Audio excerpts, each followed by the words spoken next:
Good morning, everybody. My name is Eric Watson. I work for the Natural Resource Conservation Service here in the Riverton and the Lander Field offices for NRCS. And so this morning we're going to talk about a couple topics, certainly that many of you may have a significant interest in from the standpoint of conservation cost share opportunities.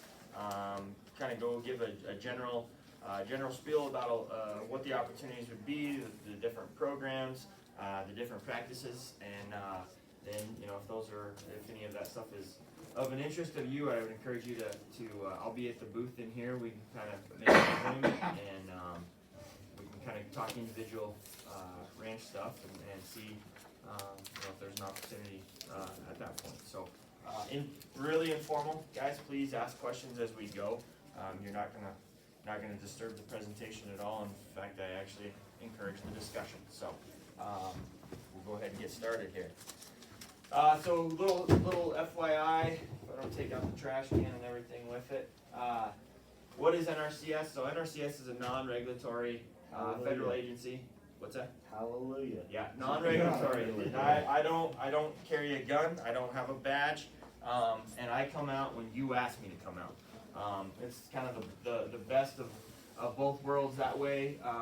We're underneath the Department of Ag, and we work with landowners to address natural resource concerns on private and also on federal land. So in the last couple of years, I've actually been kind of a liaison, if you will, going through and kind of helping with some of your federal operations or leases and things like that you're able to do conservation programs on as well. Whereas in the past, that has kind of been a forbidden territory, if you will. So oversight from the NRCS is actually what we were founded on way in the Dust Bowl, based on the local conservation districts provide some advisory to us, encouragement based on at the local level what programs and practices we need to push and utilize. So that's certainly for me. That's anytime that I don't necessarily have to listen to everything in DC is a good thing that way. They push it out, but we kind of focus on based on what our programs and producers need. So just a quick little the hot topic, not the hot topic, the common programs and services in the last several years that have been sold here and utilized in Fremont County. We have the Conservation CTA, Conservation Technical Assistance, EQIP, the Environmental Quality Incentives Program, Conservation Stewardship Program, or CSP, Agriculture Conservation Easement Program, so that basically what the name says is conservation easements. And then we provide the technical lead for CRP. That's kind of been a hot topic as of late. NRCS is the one that provides the conservation technical expertise, if you will, to FSA for them to put together CRP, some of their grazing programs and such like that. So we'll break down a little farther. Again, so CTA, that's the non-cost share program. That's you coming in, having some question about maybe what's happening on the landscape, trying to get some advice, whether it's from a seed plan to maybe you want to some ideas on some prescribed grazing, just general looking at stuff. It's not there's no cost share that goes with it. We don't I don't charge you for the advice by the hour. It's not a $60 an hour kind of thing for me to show up out there. Those are the kind of things that why I'm with the agency is this that informal consultation, going through, looking to see maybe what's going on in the landscape or what you may have questions about.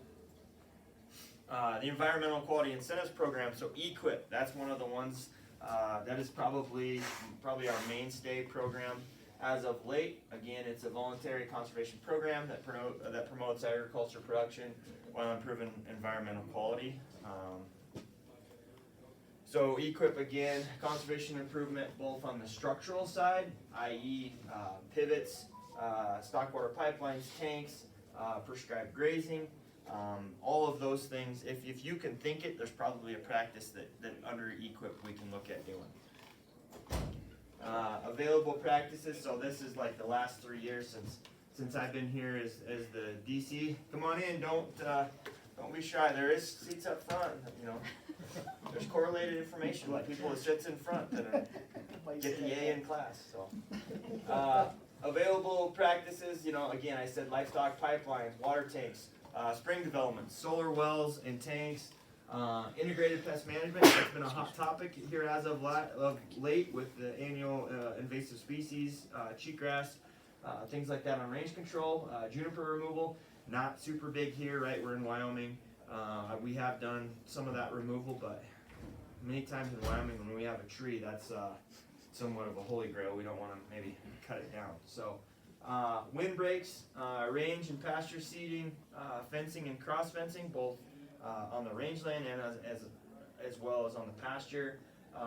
Irrigation improvements, pivots, gated pipe, irrigation pipelines, irrigation water management. As we know, thankfully, we are not in the water compact that's going on the Green River and everything headed toward California yet, right? So, but that is certainly a topic based on some things. We'll talk about that a little more. Season high tunnels is an option there. Cover cropping, nutrient management, and then pump improvements and upgrades.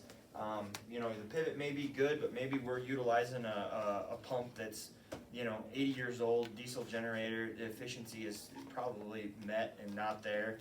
That is an opportunity for us to come in. We don't have to replace everything after the pump if obviously it's working and that we can focus just on that pump. So. Some of the initiatives, Working Lands for Wildlife, most commonly in the past, the Sage Grouse Initiative, right? That really took forward and took hold, you know, 2006, 2007, and has continued on. That's kind of rolled into Working Lands for Wildlife.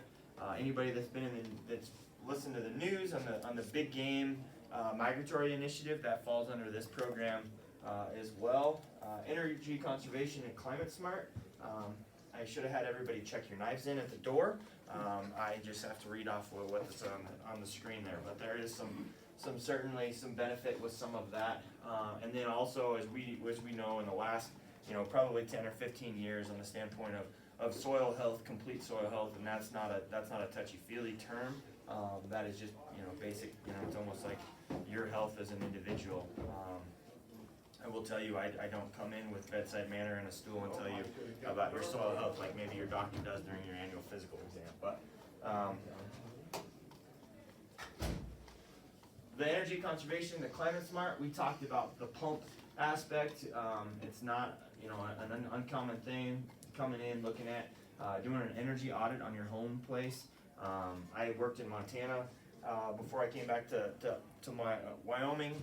Did some very large-scale operations up there with some pretty big, diverse entities, and looking at everything from lighting in the barns, again to the pumps, the circulation system, ventilation systems, you name it, and there's certainly a possibility of that. So again, just focusing on the energy conservation aspect of things, right? I mean, whether it's whatever side you're on, if your electric bill goes from, you know, $500 or $600 right down to $300, that's wing. It doesn't matter.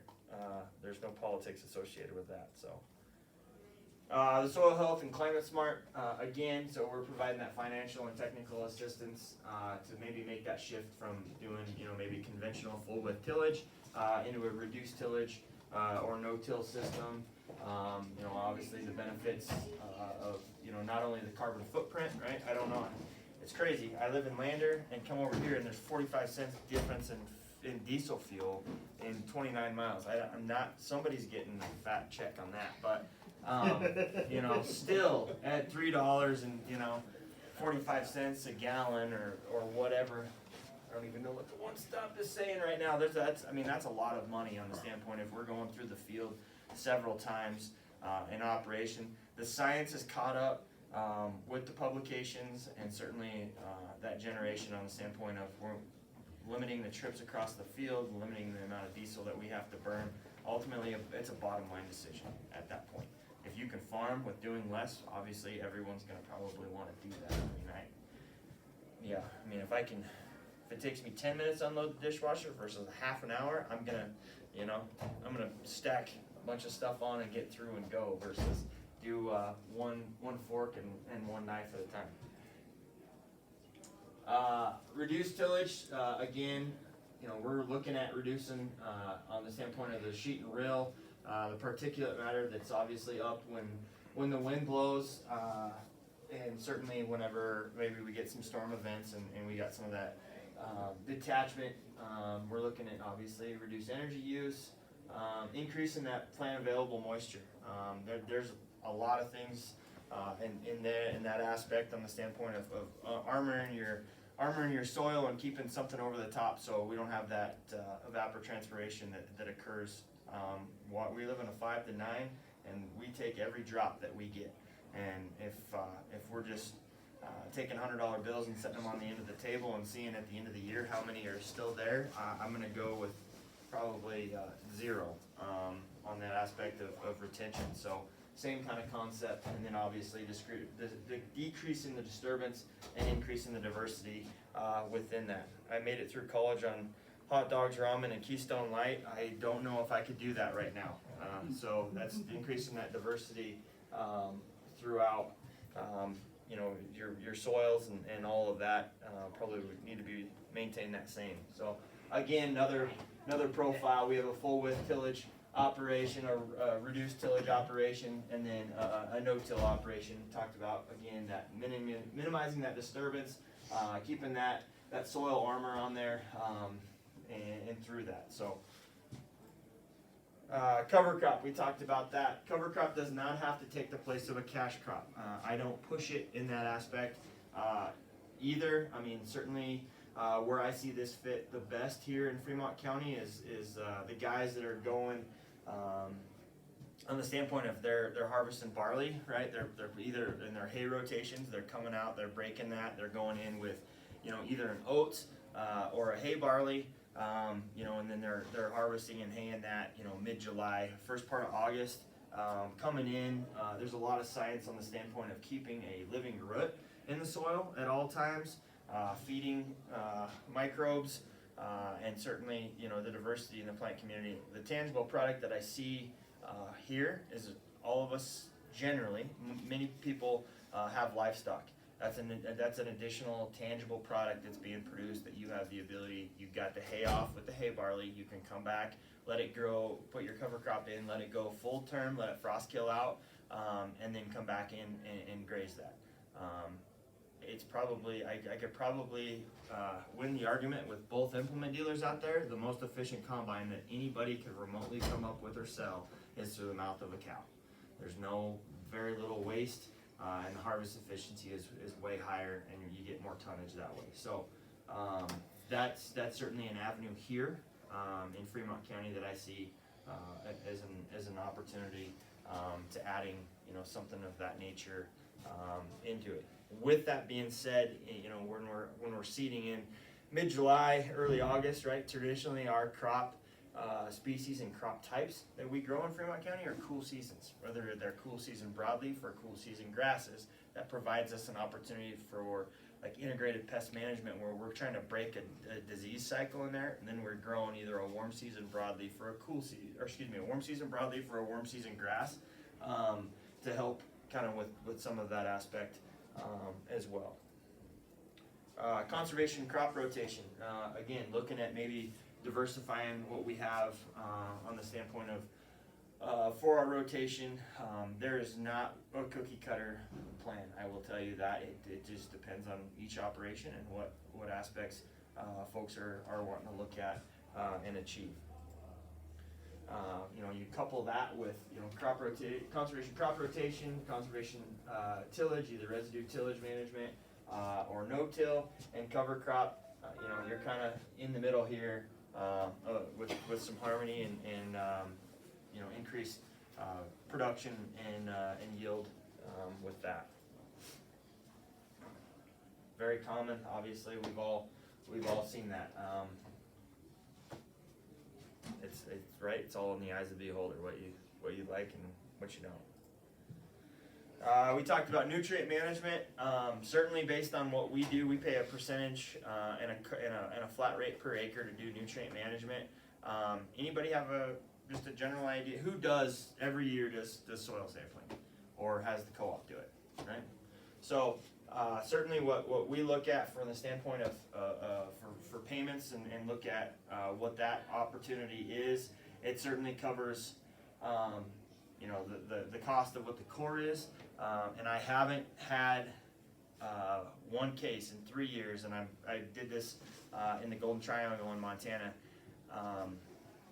I haven't, based on what we put together for nutrient budgets, I'm generally 60% from what other folks do, and we still hit our yield goal.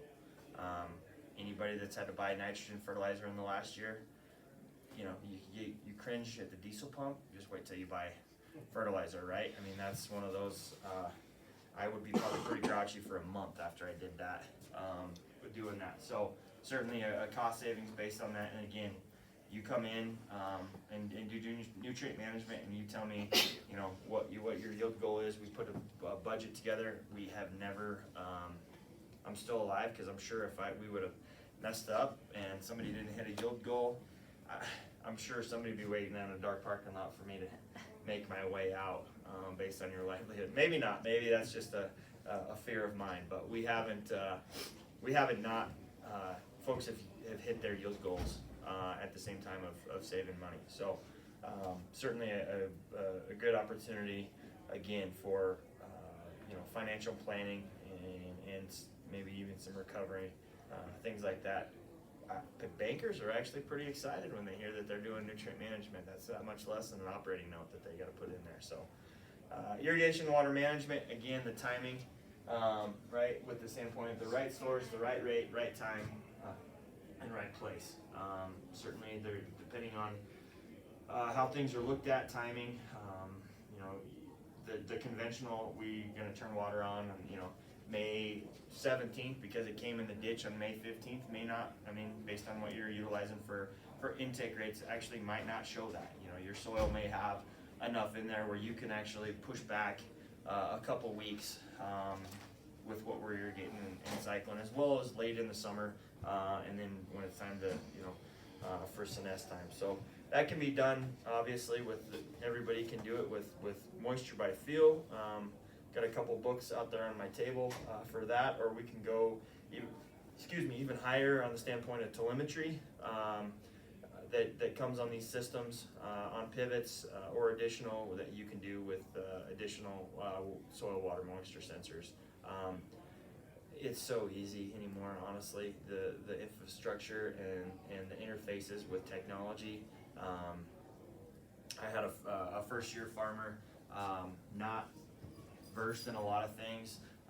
The program based on that he was utilizing took all the guesswork out of a lot of stuff, and he was able to continue.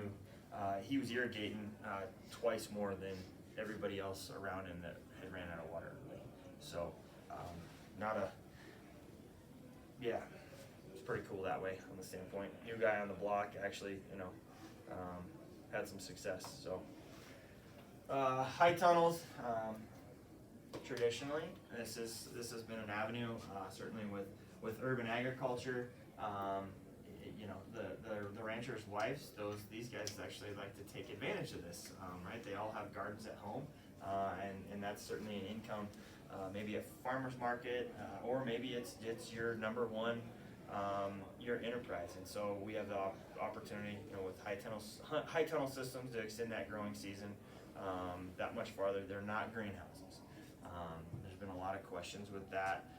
They are a seasonal high tunnel. You can't have heaters in them and you can't have fans, but there's certainly an opportunity within the county for extension of growing season. So working lands for wildlife, like we talked about, the sage grouse initiative, the migratory big game projects, a lot of things with that on the standpoint.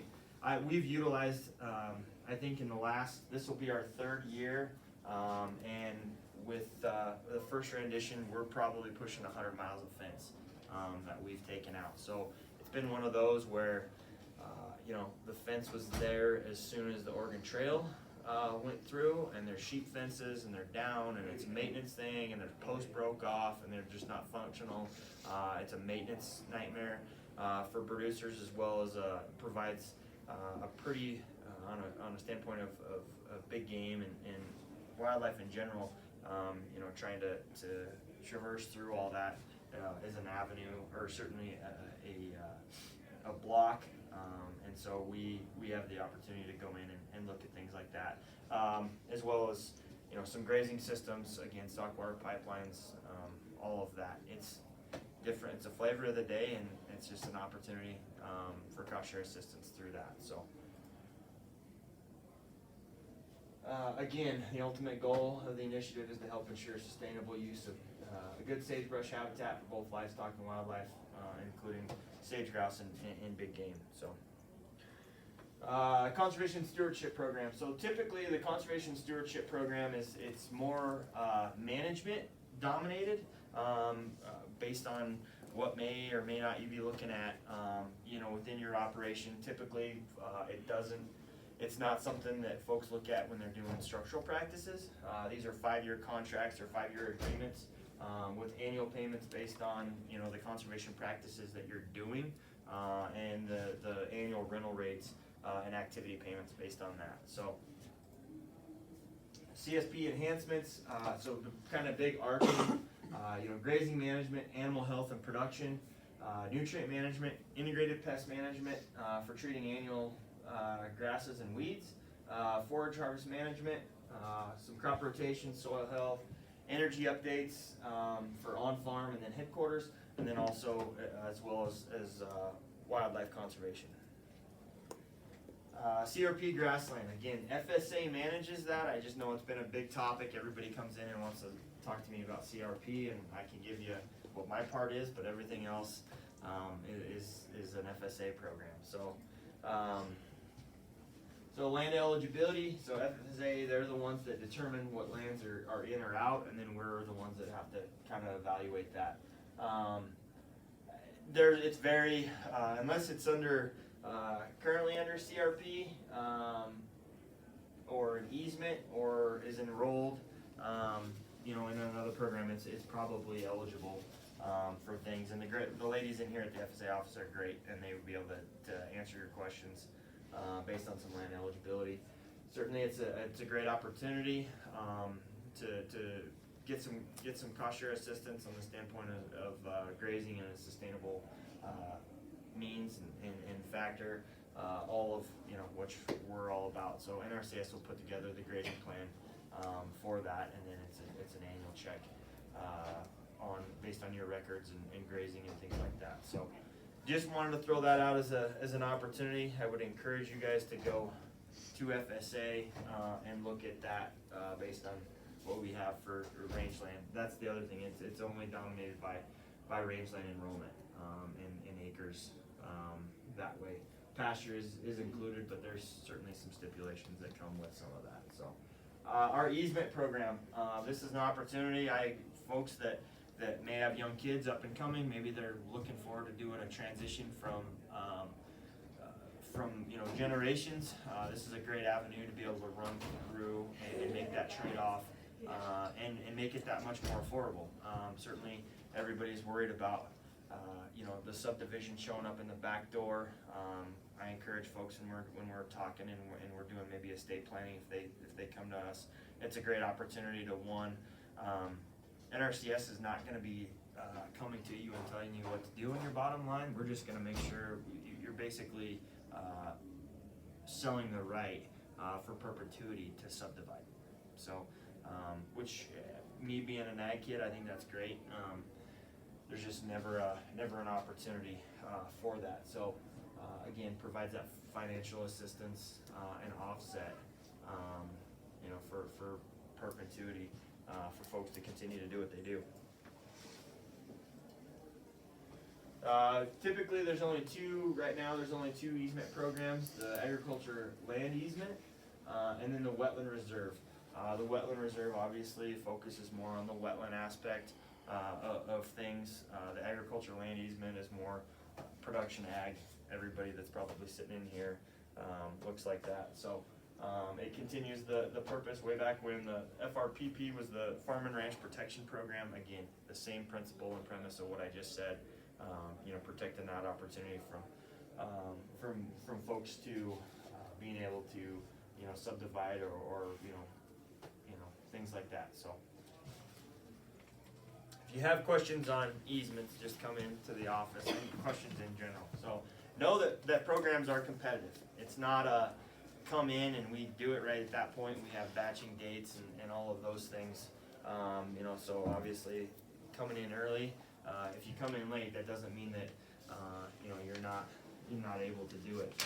But there's certainly some opportunities there. So make an appointment. Certainly, that's why I asked some of what we were talking about on who was make sure that everybody was Fremont County. So you see me and certainly my staff come and see us. We'll talk about your questions and look at things that way, and then we'll point you the best way to what program may fit. So we're taking applications at this point. For all of our programs across the state. We'll be in the second batch period there. But anybody that's seen the news, there's a lot of money rolling out through NRCS for conservation programs and whatnot. So technical assistance there doesn't have to fit within a program batching time or not. Believe it or not, even when there's snow on the ground, it's a great time to not have to look at a computer screen and we can talk. Whatever that your questions or issues that you may be having and get some advice or some information on. So at that time I will open it up for questions that the group may or may not have. I gotta hold you here till 9:45, so we can either awkwardly look at each other in the eyes or we can ask some questions. No, but yes, ma'am.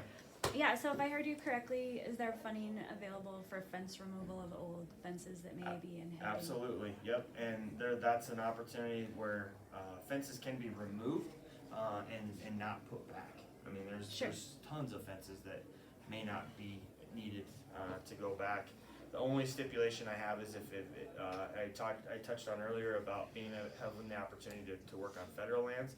If it's adjoining to say BLM, and that's a BLM allotment boundary, we got to put it back. Sure. But, yeah.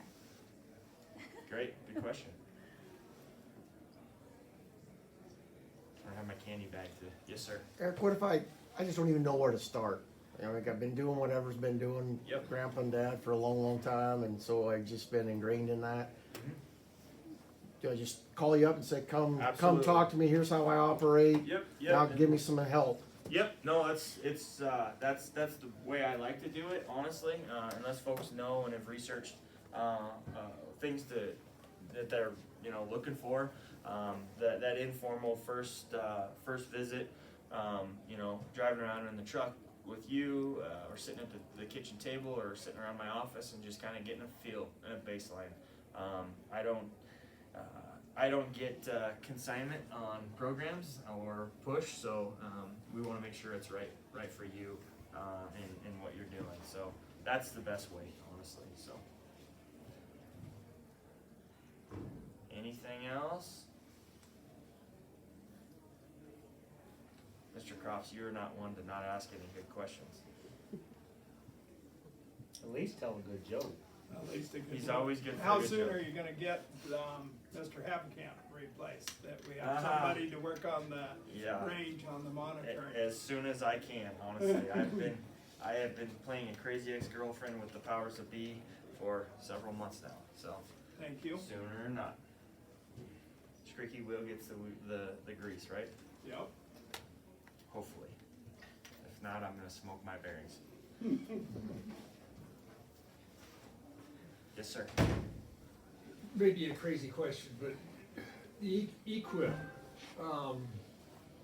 does it help cost share on the use of drones to monitor Really good crop question. and pasture conditions? Yep, there is that based on forage harvest management and nutrient management. There is that scenario built into that.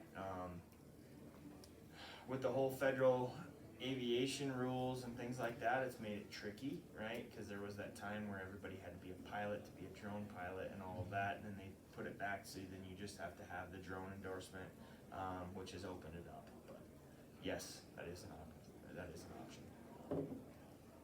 I see it being a pretty valuable, opportunity for folks, you know, to utilize that, you know, with infrared, Yeah. you know, sensing, you know, all of the parameters that they built in that. You're gonna see, you know, I think it's a great thing, and depending on how your application is, I mean, way better, right? I mean, even on the standpoint of, for if you're, you know, targeting for, you know, spraying for weeds and disease or pests and things like that, I mean, it doesn't make any sense to, you know, put 4 ounces on every single acre when you could only need, you know, 6 ounces on a football field, you know, so, yeah, Okay, great thanks. question. Any more? Let me off the hot seat early. Okay, well, I don't wanna hold you up in here, I certainly appreciate, oh, sorry, was there one more? No, after you're done, just Oh. evals. Yeah, that's how you get out the door. You gotta fill out one of these evals for extension. yeah. Appreciate everybody coming, and we have a booth down at the end, Thank you. and some cards. Certainly don't hesitate to stop by. If we don't have time to sit and have a cup of coffee in the next 2 days, we can certainly make an appointment and go from there. So appreciate everybody, and have a good rest of your 2 days here.